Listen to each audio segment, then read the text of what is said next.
In Seoul, power doesn't arrive loudly. It waits. It watches. And it decides who belongs.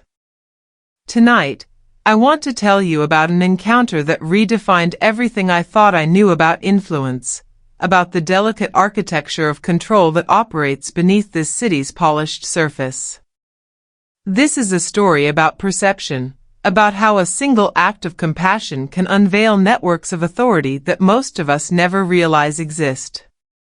What makes this story particularly unsettling isn't the obvious transformation from one identity to another. It's the gradual understanding that there was never a transformation at all. Just layers of truth, carefully revealed, like Seoul itself, where glass towers reflect not just light, but the measured distance between what people show and what they truly command. The rain was falling in that persistent Seoul way that turns the entire city into a living noir film. I was walking home from my late shift at the consulting firm, exhaustion weighing heavier than my briefcase, when I noticed him. Sitting quietly against the marble facade of a luxury residential tower, a figure in clothes that had clearly seen better days occupied the narrow space between streetlight and shadow. He wasn't asking for anything. That detail struck me immediately. In a city where need often demands attention, where desperation typically announces itself, he sat with a stillness that seemed almost meditative. His presence was so understated that dozens of people had walked past without appearing to notice him at all. Something about that quiet dignity made me pause. Perhaps it was the way he held himself, not defeated, not resigned, but simply present. There was something in his posture that didn't quite match his apparent circumstances, a kind of composed patience that suggested waiting rather than wanting.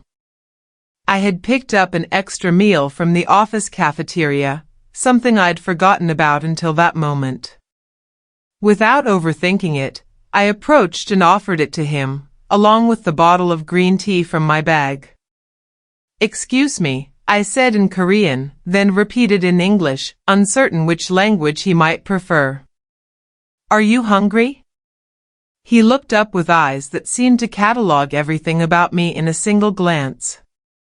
There was intelligence there, sharp and assessing, the kind of awareness that made me suddenly conscious of every detail of my appearance, my posture, even the way I was breathing. "Thank you," he said quietly in perfect Korean, accepting the container with hands that, despite everything, seemed remarkably steady. His voice carried an undertone I couldn't quite identify, educated, refined, definitely not what I'd expected given his apparent situation. "What's your name?" I asked, settling into a crouch beside him, something about his presence making me want to extend the moment beyond a simple exchange. "Kong," he said simply. "And you?" "Lee Min-young." Do you have somewhere to stay tonight?" "There are shelters, organizations that can provide assistance." His smile was subtle but transformative, the kind that suggested he found something genuinely interesting about my concern. "I appreciate your kindness," he said. "But I'm precisely where I need to be this evening." Here's where perception begins to shift. There was something about the way he said it that carried weight beyond the obvious meaning. Not the resignation of someone who'd accepted circumstances, but the certainty of someone executing a carefully considered plan. We talked for perhaps 30 minutes. He asked about my work, listened with a focus that felt surprisingly intense as I described the corporate consulting I handled, the client relationships I managed, the endless pursuit of market influence that defined my professional life. His questions were thoughtful, specific in ways that suggested he understood business dynamics at levels most people in my field never encounter. What makes this moment particularly significant is the quality of attention he provided. In Seoul's business culture, where listening often means waiting for your turn to speak, his engagement felt different. complete. Like every detail mattered for reasons I couldn't yet comprehend. When I finally stood to leave, he regarded me with an expression that seemed to contain layers of meaning I wasn't equipped to decode. "Min Young," he said, "sometimes genuine kindness creates connections that extend far beyond the moment. Remember that." The words followed me home, resonating with a significance that felt larger than their apparent meaning. There had been something about him that didn't align, the way he spoke, the quality of his attention, even the way he held that simple meal container like it represented something beyond sustenance. This is where the story takes its first unexpected turn.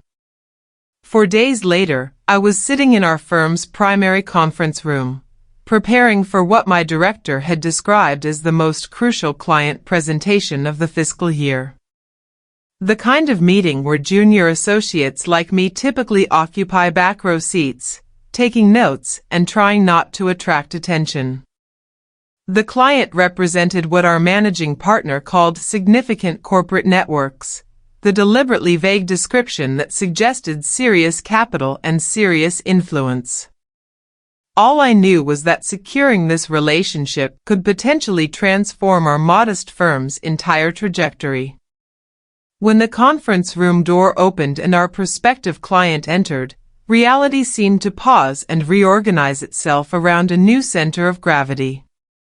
It was Kong. But this version of Kong inhabited a completely different context. This figure wore a suit that probably represented more value than I earned in 8 months, moved with the fluid confidence that comes from never questioning your authority in any space, and was accompanied by 2 assistants who treated his slightest gesture like divine instruction. Our eyes met across the polished conference table, and for a moment that felt suspended outside normal time, I saw recognition flicker in his gaze. Not surprise, recognition. As if he'd been expecting this convergence, as if every detail had been anticipated and accounted for. "Good afternoon," he said to the assembled group, his voice carrying the same quiet authority I remembered, but now contextualized in a way that made my heart rate accelerate. "I'm Kong Jae-sung. I appreciate you making time for this discussion. Here's why this moment changes everything." What unsettled me wasn't the obvious revelation of hidden identity. It was the gradual understanding that there had been no deception whatsoever. Every statement he'd made during our street conversation had been technically accurate. He was exactly where he needed to be. Kindness had indeed created unexpected connections. Everything he'd told me had been true, I simply hadn't possessed the framework to understand its full implications. The presentation proceeded like any high-stakes business meeting. My colleagues demonstrated our capabilities, outlined strategic approaches, showcased the kind of market insight that secures corporate contracts. But I couldn't focus on the standard content. All I could process was the man sitting 12 feet away, who had somehow orchestrated this entire convergence in ways I was only beginning to comprehend. Kong, though I was learning to think of him by his full corporate designation, listened to everything with the same focused attention he'd given me on the street. He asked questions that revealed an understanding of market psychology that transcended typical client curiosity. These were inquiries from someone who'd constructed enterprises, someone who understood influence at scales most of us never encounter. When my supervisor mentioned my name during team introductions, Kang's eyes found mine again. "Min Young," he said with that same measured smile. "I understand you specialize in consumer behavioral analysis. What's your assessment of our discussion thus far?" Being singled out in a meeting of this magnitude should have been terrifying. Instead, I found myself responding with a clarity that surprised everyone, including myself. "The most effective influence operates through understanding rather than pressure," I heard myself saying. Authentic control comes from creating conditions where people naturally choose the outcomes you prefer, without realizing they're being guided toward those choices. The conference room went silent. My colleagues regarded me like I'd suddenly begun speaking in an unfamiliar language. But Kong nodded slowly, and I detected what might have been approval in his expression. "Fascinating perspective," he said. "Elaborate on that concept." What followed was the most surreal 20 minutes of my professional existence. Somehow, I found myself discussing market psychology, consumer influence, and the architecture of choice with someone who clearly understood these concepts at levels that made my academic knowledge seem elementary. Not because he contradicted me, but because his questions revealed depths I hadn't known existed. The real tension wasn't physical confrontation, it was the gradual recognition of operating at completely different levels of strategic thinking. Like discovering you'd been playing checkers while someone else was orchestrating chess across multiple boards simultaneously. When the formal meeting concluded, Kong handled all the standard corporate pleasantries with our managing partner, discussed timelines and deliverables, managed the expected business protocols. But as everyone began departing the conference room, he remained. "Min Young," he said quietly. "Could we speak privately for a moment?" The conference room emptied, leaving us alone with Seoul's skyline visible through floor-to-ceiling windows. Kong moved to one of those windows, hands clasped behind his back, and for several seconds simply stood there in contemplative silence. "You're wondering about the sequence of events," he said finally, without turning around. "Among other questions. 4 nights ago, I was conducting what you might call a field assessment.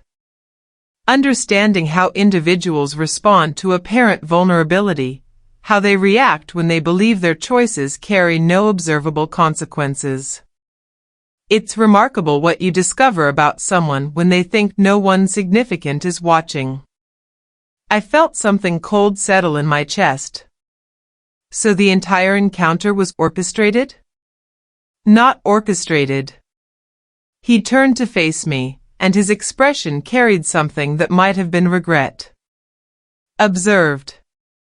I maintain business relationships with 23 firms in this sector. I needed to understand which organizations actually employ individuals with genuine insight, authentic ethical instincts, and the capacity to think beyond immediate self-interest. "And you determined that by positioning yourself as homeless?" "I determined that by observing how people respond to perceived need when they believe their response will never be evaluated or rewarded." His smile carried a sadness now, tinged with what looked like broader disappointment in human nature. Most individuals walked past without acknowledging my presence at all. Others noticed but chose not to engage. You stopped, offered assistance, and stayed for conversation when you could have simply provided the food and departed. This is where understanding deepens into something more complex. The implications of his explanation began settling into my consciousness like pieces of a puzzle I hadn't realized I was solving. "How many organizations were you evaluating?" 23, he repeated. "Your firm was the only one where an employee demonstrated the kind of character that suggested the organization might genuinely understand influence beyond mere manipulation. Here's what makes this revelation particularly significant.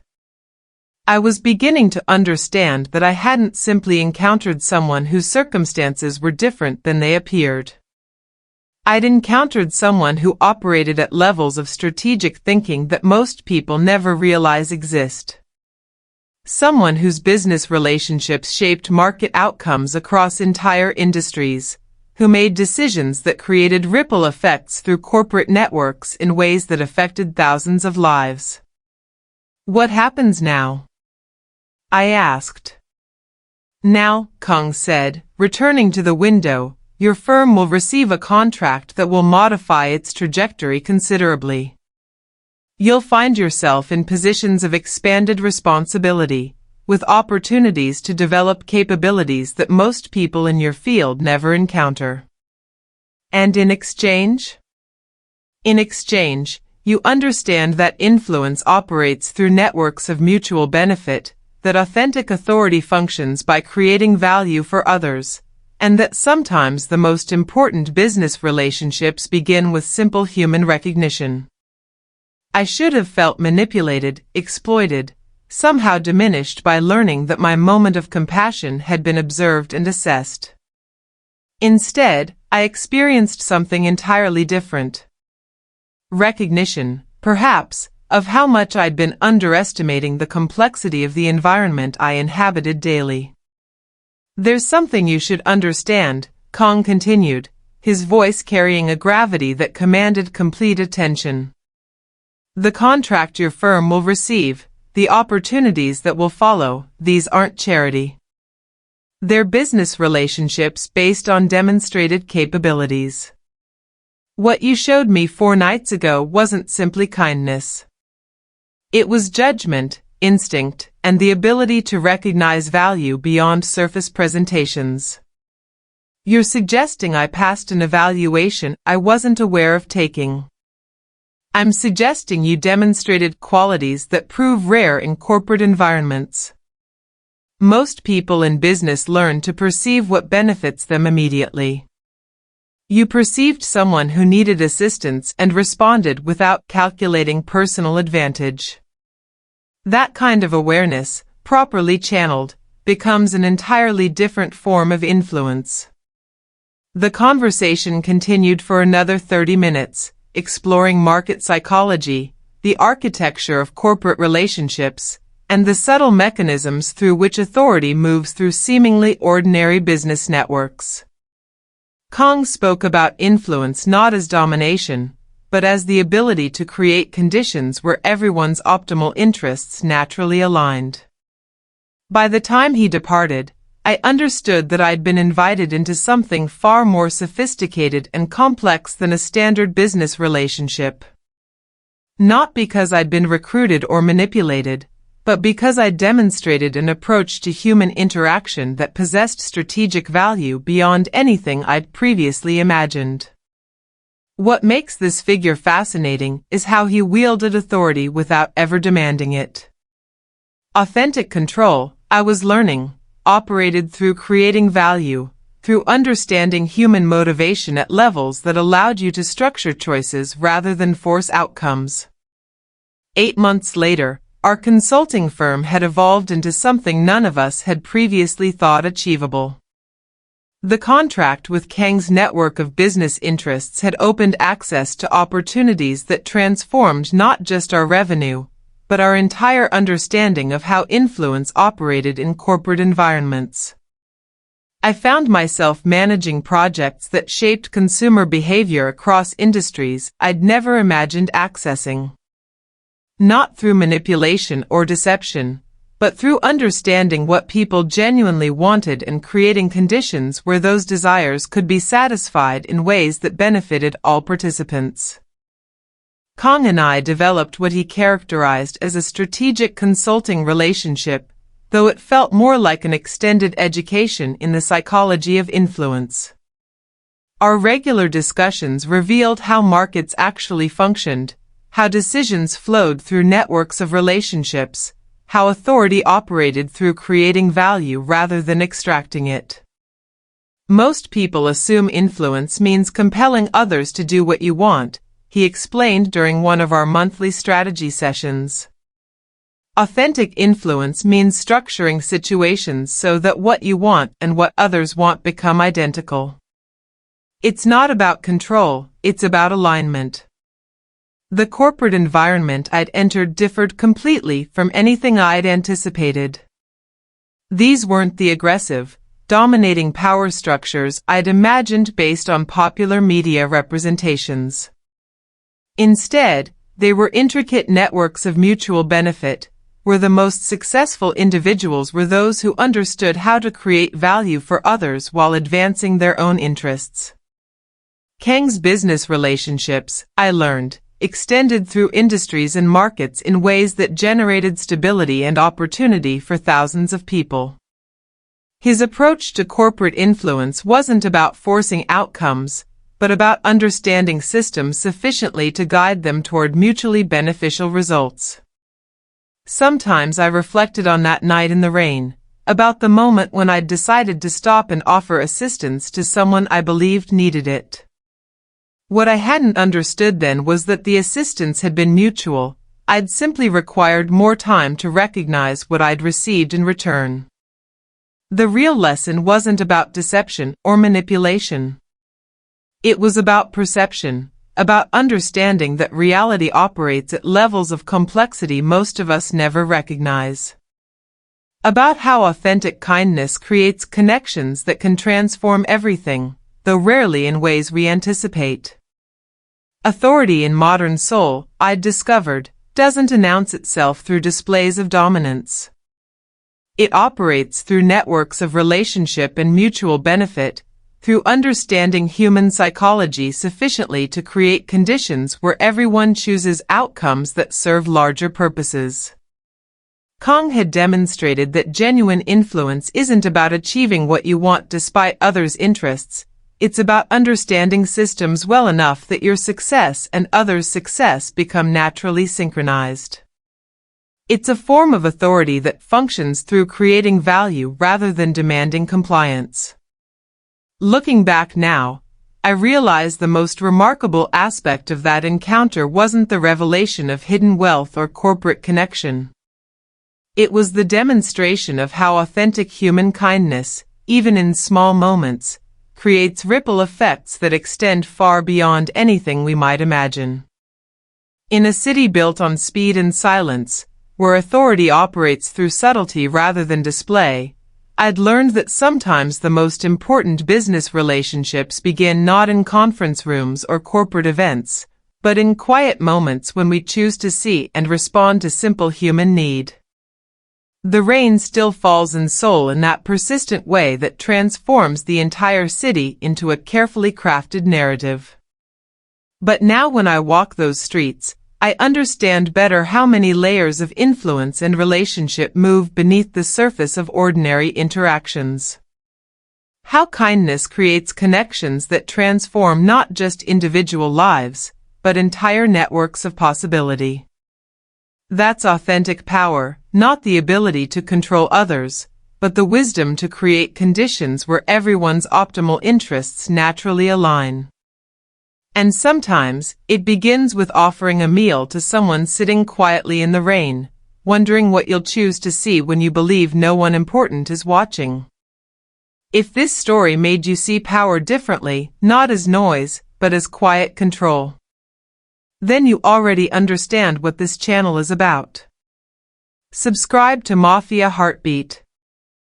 Here, we explore stories where influence moves in silence, where authority reveals itself slowly, and where one moment of perception can change everything. And before you go, tell me this. When kindness intersects with power, do you believe it's ever accidental? I read every comment.